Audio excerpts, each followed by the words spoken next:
Torej, za nama se nahaja radijski teleskop za opazovanje emisije molekule OH. Ta molekula je pravzaprav razpadni produkt vode v vesolju, tako da s takim teleskopom, kot ga vidite za menoj, bomo uspeli opazovati prisotnost vode v vesolju. Torej, opazovali bomo zelo specifične objekte. Tukaj bo šlo za opazovanje tako imenovanih zvezdnih porodnišnic. Zvezde, kot je naše Sonce, nastajajo v takem, recimo temu, oblaku, kokonu iz prahu in plina, kjer se plin počasi zgošča in pada na tole protozvezdo. In v notranjosti teh kokonov, kjer zvezde nastajajo, se nahaja tudi ponavadi velike količine molekule OH. In ta molekula OH seva pa pri frekvenci okrog 1,6 GHz, za katerega je ta teleskop, ki ga vidite za menoj, tudi narejen. Poleg tega, poleg zvezdnih porodnišnic, bomo opazovali tudi praktično zvezde na koncu svojega življenja, torej zvezde, ki so ponavadi v taki fazi obdane z oblaki prahu in plina, s takimi obroči, in tudi v teh objektih se najde mnogo te molekule OH. Zdaj, kaj pa bo to za nas pomenilo? Torej, mi kot fiziki si želimo opazovati, kakšne so lastnosti znotraj teh objektov, torej zanima nas, kako hitro se te ovojnice širijo, kako velike so te ovojnice, koliko je teh molekul vode, molekul OH prisotnih. Bi pa tukaj dodal še ene zelo zanimive objekte. To so zvezde repatice, kot jih ljudje bolj poznajo, oziroma kometi. Kometi so ledene gmote, ki se gibljajo po našem Osončju in ko pridejo dovolj blizu Soncu, začnejo izparevati vodo od sebe, zato ker v notranjosti se te ledene gmote torej se segrejejo, voda izpari. In potem Sončeva svetloba s svojo UV svetlobo v bistvu uniči te molekule vode na vodikov atom pa na molekulo OH. In ta molekula OH prav tako seva in če mi seveda opazujemo to emisijo, bomo lahko ugotovili, koliko vode je ta komet izgubil na svoji poti. In na ta način bomo seveda vedeli več o izvoru vode na Zemlji.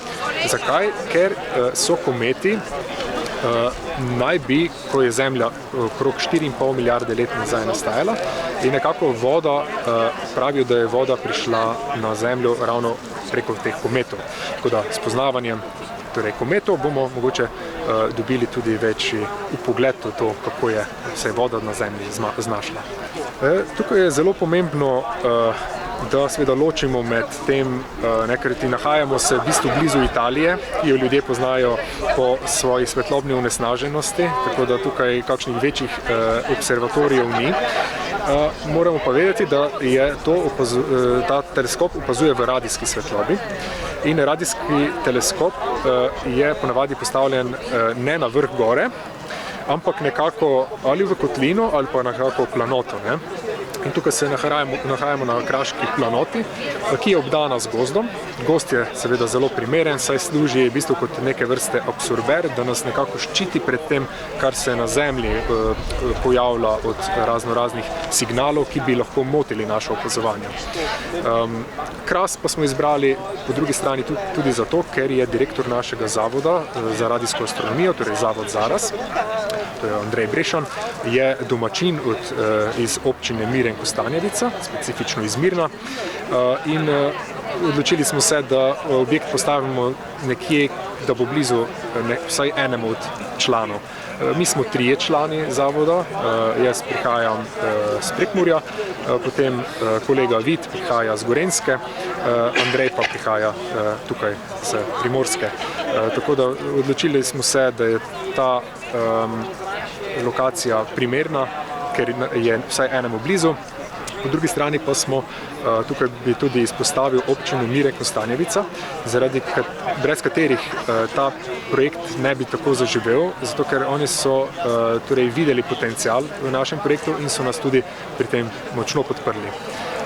Tako da vsi ti razlogi so to, zakaj smo danes tukaj in zakaj smo ta teleskop postavili ravno na tem kraju. Primarno bodo koristili raziskovalnim namenom. Ta teleskop bo, kot sem omenil že, namenjen opazovanju zelo specifičnih objektov, ki sevajo to emisijo molekule OH. Torej, objekti, ki znajo biti zanimivi za znanstvene raziskave, torej tudi za kakšne objave strokovnih člankov. Potem pa bojo koristili tudi mladim, predvsem študentom fakultete za matematiko in fiziko ter fakultete za elektrotehniko v Ljubljani, pa tudi študentom Univerze v Novi Gorici. Sicer pred kratkim, torej nekaj let nazaj, so odprli tudi oddelek za astrofiziko. Torej, z vsemi temi fakultetami smo tudi v navezi in so seveda torej pristojni izkazali interes, da se študenti tudi tukaj izpopolnjujejo. Tretja stvar je pa seveda informiranje javnosti, torej da želimo s tem projektom tudi približati znanost javnosti, predvsem pa tako znanost, kot je tukaj, torej radijska astronomija, ki je v Sloveniji recimo temu še precej v povojih, oziroma obstaja nekaj teleskopov, ki se s takimi stvarmi že ukvarjajo. Je pa tak, ki ga vidite za menoj, prvi tak, ki bo opazoval emisijo molekule OH. Torej, to je zelo pomembno, da tudi ljudje spoznajo ta del znanosti, ki mogoče ni nekako tako nova, je dokaj nova znanost, je v bistvu niti 100-letni stara, odkar se je začela, temu pravimo radijska astronomija. Tako da se nam zdi zelo pomembno, da nekako javnosti pokažemo, kaj se da narediti tudi z recimo manjšimi stroški. Ja, v bistvu mi smo zavod, tako da ta objekt bo občasno obiskan.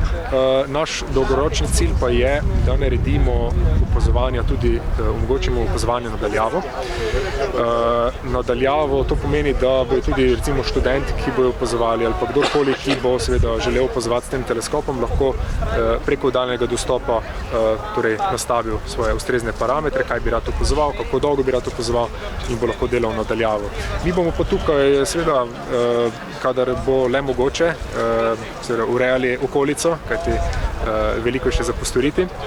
Potrebno je tudi optimizirati naš teleskop.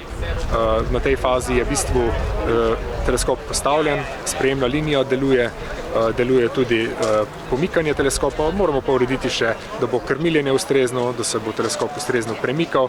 Tako da ja, bo še zahtevalo kar precej dela. Tukaj gre za radijsko astronomijo. Ta je nekoliko drugačna od torej opazovalne, torej recimo temu optične astronomije, ki deluje v vidni svetlobi.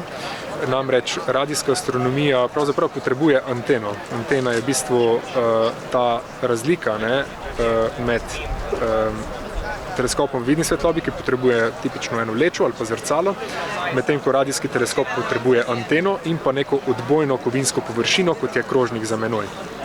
Zakaj rabimo ukrivljen krožnik? Zato, da v bistvu žarke, ki prihajajo iz vesolja, zberemo v gorišču. V gorišče postavimo to našo anteno, no in potem od antene naprej v bistvu sledi pa sprejemna linija, ki pa se zaključi z sprejemnikom, ki je priklopljen na računalnik. In ta sprejemnik lahko beleži signale iz vesolja. Radijski valovi so nemoteno prehajajo skozi atmosfero, tako da kadar je oblačno, kadar je dan, lahko mi in noč, lahko mi brez težav opazujemo vesolje. Tako da to je ena velika prednost pred teleskopi, ki smo jih vajeni v vidni svetlobi. To vidimo tudi do črnih lukenj ali pa še dlje, zato ker pravzaprav je zelo pomembno ne toliko, kako daleč je objekt, ampak kako močen, kako svetel je ta objekt. Dokler je dovolj svetel, ga bomo mi lahko opazovali. Torej, recimo tudi objekti iz bližnjih galaksij, ki so več milijonov svetlobnih let daleč, to ni potem noben problem. Ta teleskop ni specifično narejen za opazovanje Lune, kar pa delajo tudi radioamaterji, pa je zelo taka pogosta praksa, je pa merjenje pravzaprav odboja od Lune.